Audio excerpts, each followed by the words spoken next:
Alright guys, welcome to another beer review, and today, don't know why I said it like that, we're going over to Track. Probably can't see that because of my shitty camera. And this is a collaboration with Muted Horn out of Berlin, which I think is a bar. I believe it's a bar in Berlin. And this is a can of the Free and Easy Pale Ale, clocking in at 4.2% ABV. Picked this up from the tap room, or the temporary residence in the downstairs of Cloudwater, which, by the way, how good is that setup? Two of the best breweries in the UK under one roof. And circumstances could be better, but you know what I mean. Anyway, so yeah, picked this up when I was in Manchester with Rob. We had a day out in Chorlton, which was interesting. Great deli that we went to, and some nice little drinking holes. Some good beers were consumed. Then, of course, popped back into Manchester, went to Cloudwater and Track, and then got the train home. Anyway, and that's when I got my first ever Instagram post ban, because I made a jokey post about wanting to score some drugs back in Skelmersdale. A little bit of Molly, mainly because of that whole situation with Ari Shafir and Bert Kreischer, where Ari Shafir basically put Molly in one of Bert Kreischer's drinks before they did the podcast, which, don't get me wrong, I do not condone that. I definitely don't condone that, but wouldn't be too upset if one of my friends did that to me. Anyway, we'll let that slide. So yeah, this is a pale ale, and this is brewed with extra pale wheat malt, malted oats, Caragold, and the hops are Citra W3 what? WA1 ITL is that? I don't know what that is. Eldorado, and then the yeast is LA3. So yeah, lovely artwork there. But yeah, Berlin, it's definitely, I don't know why I've not been there yet. So I pretty much just got this out of the fridge. I want to start doing my canned reviews a little bit differently, because when I was getting the train home from Manchester, I picked up a double IPA that Track had done with, I'm not sure, I don't think it was Gamma, but I'm going to say it was with Gamma. And I was just drinking it out of the can on the way home, and it was just tasting absolutely beautiful. And I've noticed a lot of beers just taste, I don't know what it is. It's probably just a thing in the head, like stemmed from the whole alchemist philosophy of it's just so much better in a can, and I really, really enjoyed it. So going to be using the Friends and Family Festival glass, and I'm one of those complete and utter cunts because I never actually went to the festival, but I bought myself a glass anyway. So I'm going to be pouring a little measure into there, and then the rest I'm just going to drink out of the can. So why did I announce that? That was so stupid. Anyway, so there we go. Oh, stop. Expertly poured there, obviously. But yeah, lovely, hazy, lemony, cloudy look to it. Yeah, definitely got that sort of lovely pale haze and dirty glass. So for all you dirty glass Nazis out there. But yeah, looks nice and chunky. It's got a chalkiness about it, and beer poured with about 3 fingers worth of the white compact head, which is probably going to hinder me getting a nose, but oh well. Let's give it a swirl and a sniff. And it's done exactly that, so my plan fallen at the first hurdle. But yeah, lovely melon, pineapple sort of notes. There's a very subtle hint of a tropical vibe. When you'd smell it out of the can, a little bit more of a citrus bite to it, like freshly squeezed lemon. But yeah, lovely bready, biscuity vibe coming off that head. And as that's subsiding, those fruity, hoppy aromas are coming out. It's not the most pungent of pale ales, but it's still smelling damn good and juicy. So let's give it a taste. Cheers.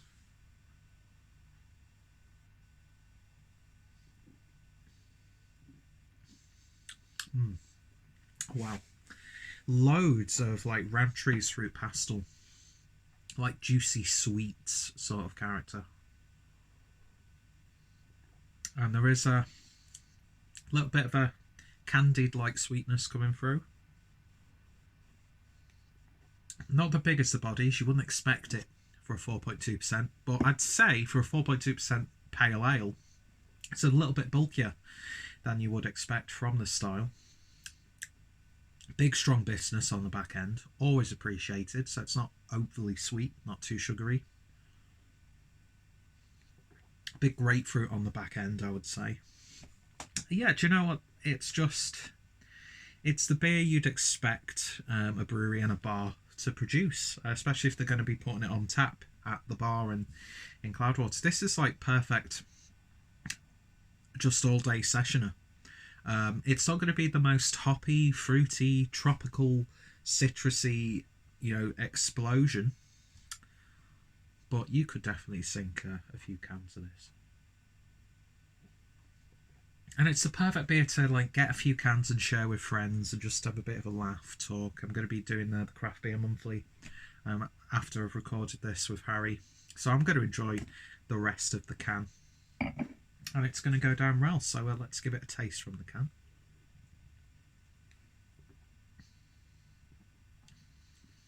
It seems to be a little bit more tingly.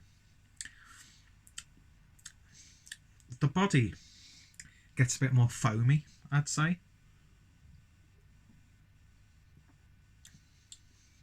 But there's a bit more citrus character I'm getting. I'm not going to lie, there's not much difference between drinking out the can, drinking out the glass. You probably knew that already. I think it is 9 times out of 10 just a mental sort of thing.